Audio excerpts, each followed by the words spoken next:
اعوذ باللہ من الشیطان الرجیم بسم اللہ الرحمن الرحیم رب اشرح لی صدری ویسر لی امری واحلل عقدۃ من لسانی یفقہوا قولی۔ میں تمام سننے والے سبسکرائبر نان سبسکرائبرز اور جہاں جہاں مجھے دیکھتے ہیں ان سب کو میری جانب سے السلام علیکم ورحمۃ اللہ وبرکاتہ۔ امید ہے آپ سب لوگ خیریت سے ہوں گے۔ میری دعا ہے کہ آپ لوگوں کی زندگیوں میں اللہ تعالیٰ آسانیاں پیدا فرمائے اور جو بھی آپ کے شرعی حاجات ہیں ان کو پورا فرمائے۔ پروگرام شروع کرنے سے پہلے آپ لوگوں سے وہی گزارش ہے کہ پروگرام پسند آئے تو شیئر کر دیا کریں اور سبسکرائب کرنے میں دیر نہ کریں۔ کل ہمارا پروگرام تھا کہ اپنے اندر جرأت پیدا کریں۔ آج ہم جس پروگرام کو لے کے چل رہے ہیں اسی کا تسلسل ہے کہ مستقل مزاجی اور لگاتار محنت۔ مشہور فاتح امیر تیمور، سب لوگوں نے اس کا نام بخوبی سنا ہوا ہے کہ جب زندگی کی پہلی شکست سے اسے دوچار ہونا پڑا تو وہ دل گرفتہ ہو کر ایک پرانے کھنڈرے میں چھپ کے جا بیٹھا اور اپنی ناکامی پر غور کرنا شروع کر دیا۔ اس نے دیکھا کہ ایک ننھی سی چونٹی ایک گندم کا دانہ لے کر دیوار پر چڑھتی ہے مگر گر جاتی ہے، پھر کوشش کر کے سنبھلتی ہے اور اوپر جانے کی کوشش کرتی ہے، پھر گر جاتی ہے۔ امیر تیمور نے چونٹی کے اس عمل کو بڑے غور سے اور سنجیدگی سے دیکھنا شروع کر دیا۔ اس کا کہنا ہے کہ وہ ننھی سی مخلوق 69 بار 79 ٹائمز چڑھی ہے اوپر اور گری ہے، مگر جب 70 ٹائمز آیا یعنی آفٹر 70 ٹائمز یعنی 70ویں بار دانے کو اپنے ٹھکانے پر لے جانے میں وہ کامیاب ہو گئی۔ یہ بھی حقیقت ہے کہ وہ دانہ گندم چونٹی کی جسامت سے کئی گنا بھاری تھا۔ امیر تیمور نے اپنے دل میں سوچا کہ یہ ننھی سی چونٹی بار بار گرنے اور ناکام ہونے سے مایوس نہیں ہوئی، جس کا نتیجہ یہ نکلا کہ وہ اپنی کوشش میں کامیاب ہو گئی۔ میں تو ایک مشہور فاتح ہوں، بڑی فتوحات کی تھی اس نے، صرف ایک بار کی شکست سے رنجیدہ خاطر ہو گیا ہوں اور مجھے اٹھنا چاہیے اور امید کا دامن ہاتھ سے نہیں چھوڑنا چاہیے۔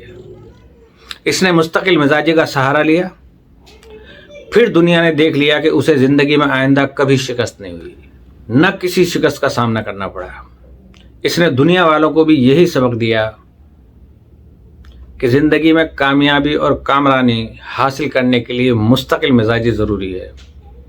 بلکہ تیمور نے کیا، اس چونٹی نے یہ سبق دیا۔ یہی بات شیکسپیئر نے بھی کہی ہے کہ جس کام کو مکمل کرنے کا تم نے ارادہ کر لیا ہے، شکست اور ناکامی کے باوجود اسے ادھورا نہ چھوڑیے۔ ایسا ہی ایک مشہور واقعہ عالم لغت ڈینیل ویبسٹر سے متعلق بیان کیا جاتا ہے، اور اس واقعے کا تعلق مشہور لغت ویبسٹر انگلش ڈکشنری سے پہلے کے زمانے سے ہے۔ ڈینیل اپنی اوائل عمری میں نہایت ہی کند ذہن اور کمزور و نحیف لگا تھا۔ جب اسے حصول تعلیم کے لیے ہیم شائر بھیجا گیا تو وہاں سے جلد ہی واپس لوٹ آیا۔ واپسی میں دوران راہ اسے ایک پڑوسی نے گریہ زاری کرتے دیکھ کر وجہ معلوم کرنے چاہی تو جواب ملا کہ میں بڑا عالم نہیں بن سکتا، میں جماعت میں بھی سب سے آخر میں بیٹھتا ہوں، میرے ہم جماعت اکثر و بیشتر میرا مذاق اڑاتے ہیں، اسی لیے میں نے تہیہ کر لیا کہ میں اب پڑھنے نہیں جاؤں گا۔ اس کے نیک دل پڑوسی نے اس کی ڈھارس بندھائی اور یہ حوصلہ دینے کی کوشش کی اور حوصلہ دے کر پڑھنے پر راضی کیا کہ تم ضرور بڑے عالم بنو گے اور مشہور بھی ہوگے، محنت سے کام لو، دل لگا کر پڑھو، کامیابی تمہارے قدم چومے گی۔ خدا معلوم ان الفاظ میں کیا جادو تھا کہ ویبسٹر کی سمجھ میں پڑوسی کی باتیں آ گئیں اور اس نے پڑوسی کا مشورہ مان لیا،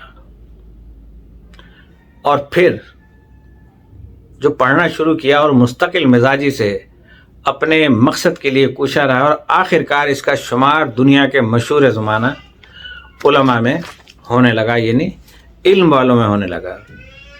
عظیم ناول نگار میکسم گورکی سے کون واقف نہیں؟ اس کا تعلق روس سے تھا اور یہ ان پڑھ تھا۔ تلاش روزگار کے سلسلے میں ایک بحری جہاز پر مزدور کی حیثیت سے ملازم ہو گیا۔ اس نے اپنے ساتھ کام کرنے والوں سے تھوڑا بہت لکھنا پڑھنا سیکھ لیا۔ کچھ عرصے بعد ایک نمک کی کان میں ملازمت اختیار کر لی اس نے اور وہاں پہ مزدوری کرنے لگا۔ اس کے ذہن پر پڑھنے کی ایک دھن سوار تھی۔ یہاں بھی وہ شوق کی تکمیل میں بڑی مستقل مزاجی سے لگا رہا۔ اس کی دلی خواہش تھی کہ وہ ایک ادیب بنے گا اور پھر اپنے قلم کی طاقت سے معاشرے میں موجود ظلم و ناانصافی کے خلاف جہاد کرے گا۔ آج کے علم و ادب کے چند گنے چنے ناولوں میں سے اس کا شمار ہوتا ہے، اور اس ناول کا نام جیسے کہ میں نے بتایا ماں، اور انقلاب روس میں اس ناول نے بھرپور کردار ادا کیا۔ سچ ہے کہ اگر انسان مسلسل کوشش کرتا رہے، محنت اور مستقل مزاجی سے کام لے تو اپنے مقصد میں ضرور کامیاب ہو جاتا ہے۔ ایسے ہی ایک واقعہ کا تعلق جو ہے، جو میں نے پڑھا مشہور زمانہ رسالہ ریڈرز ڈائجسٹ کے مالک میاں بیوی سے متعلق ہے۔ کہتے ہیں کہ اس رسالے کی اشاعت میں اس کے مالک ڈیوڈ ویلز اور اس کی باہمت بیوی نے اپنے مقصد کے حصول کے لیے مستقل مزاجی سے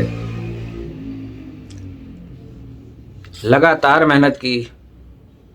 پہلے انہوں نے ایک گیرج میں اپنا دفتر قائم کیا اور سال کی ابتدائی اشاعت صرف 500 سے شروع کی۔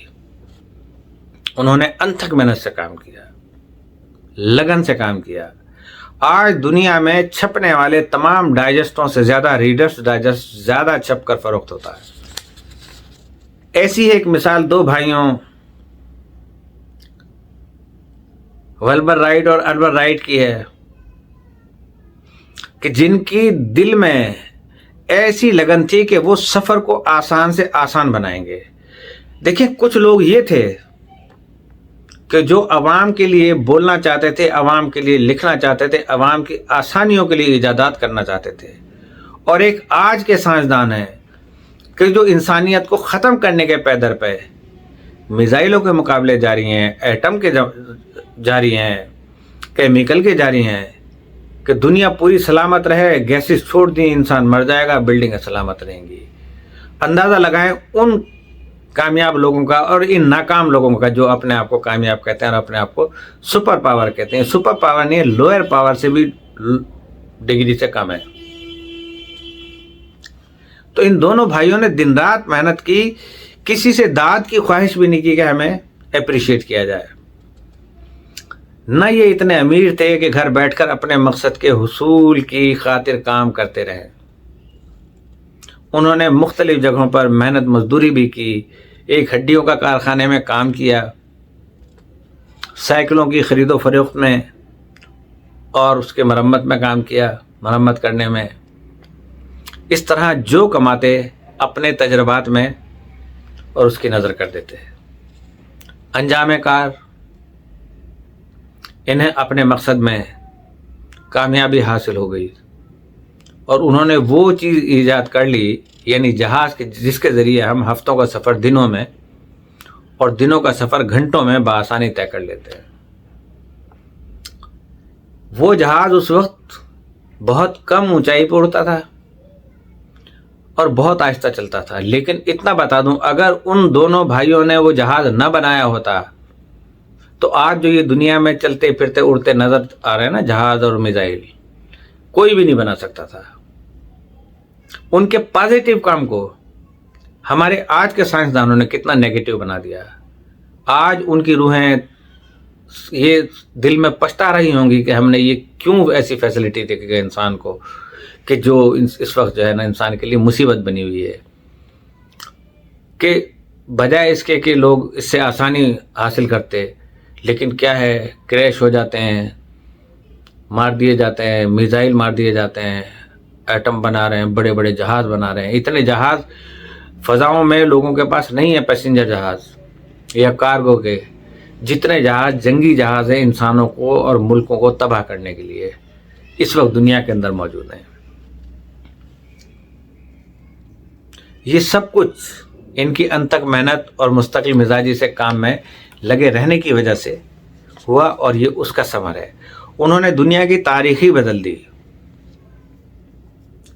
اگر ہم اپنے مقصد کے حصول میں دلجوئی اور مستقل مزاجی سے کام نہ لیتے تو نہ یہ آج جہاز ہوتے، نہ سفری سہولیات، اور نہ ہی ہمارا نام بلند ہوتا. جیسے کہ تھوڑی دیر پہلے بھی میں نے اس پہ تجزیہ پیش کیا تھوڑا سا. انسان کو چاہیے کہ وہ اپنے راستے کی مشکلات اور ناکامیوں سے کبھی بھی نہ گھبرائے، کیونکہ مشکل وقت میں حوصلہ ہار بیٹھنا جوان مردوں کا شیوا ہرگز نہیں ہے. اگر آپ کامیابی اور کامرانی کے تمنائی ہیں تو دن رات مستقل مزاجی سے محنت کرتے رہیں. کوئی وجہ نہیں کہ ایک دن آپ کو کامیابی حاصل ہوگی. ہمت کرے انسان تو کیا ہو نہیں سکتا. ہمارے سامنے مشہور ملاح کولمبس کی مہم جوئی کتنی بڑی مثال موجود ہے، جس نے اپنے استقلال اور حوصلے سے کام لیا، اور وہ ہندوستان کی تلاش میں نکلا تھا، مگر بے کراں سمندر کی وسعتوں میں گم ہو کر امریکہ جا پہنچا. اس طرح ایک ملاح کی جمع مردی اور مستقل مزاجی اور محنت شاقہ نے دنیا والوں کو ایک اور بر اعظم سے متعارف کرایا. مسلمان دانشور کا قول ہے، جو کہ ہماری نظروں کے سامنے ہے، کہ جس کا مطلب بھی یہی ہے کہ خدا ان کی مدد کرتا ہے جو اپنی قوت، بازو اور حوصلے سے کام لے کر کسی کام کو انجام دینے کا بیڑا اٹھاتے ہیں. اس قول کے الفاظ یہ ہیں کہ ہمت مرداں مدد خدا. لیکن میری کولمبس سے یہ اس کی روح سے یہ ضرور درخواست ہے کہ اگر وہ امریکہ کو دریافت نہ کرتا تو کیا ہو جاتا. وہ تو ہندوستان ڈھونڈنے نکلا تھا، ہندوستان آتا، ڈھونڈتا رہتا، چلا جاتا. تو اسی کے ساتھ آج اتنا ہی. انشاءاللہ تعالی باقی کل آپ کی خدمت میں اسی سلسلے کو چلیں گے کہ ہمت اب کسی بھی صورت میں نہیں کھونی. جس چیز کا ارادہ کر لیں آپ یقین کریں کہ وہ چیز آپ کے قدموں میں ہوگی، بغیر ہتھیاروں کے بھی ہوگی. صرف عزم مصمم ہو تو اللہ پاک ہم سب کی جان و مال و عزت و آبرو اور ایمان کی حفاظت فرمائے، اور ہمارے بچوں میں ایمان کی دولت بھی عطا فرمائے، اور سوچنے کی، سمجھنے کی صلاحیت بھی عطا فرمائے، اور ہمارے مملکت خداداد پاکستان کو استحکام عطا فرمائے. کل ہم انشاءاللہ پروگرام کریں گے کہ سب سے بہتر مشیر کون. آج اسی پہ اکتفا. السلام علیکم ورحمۃ اللہ وبرکاتہ.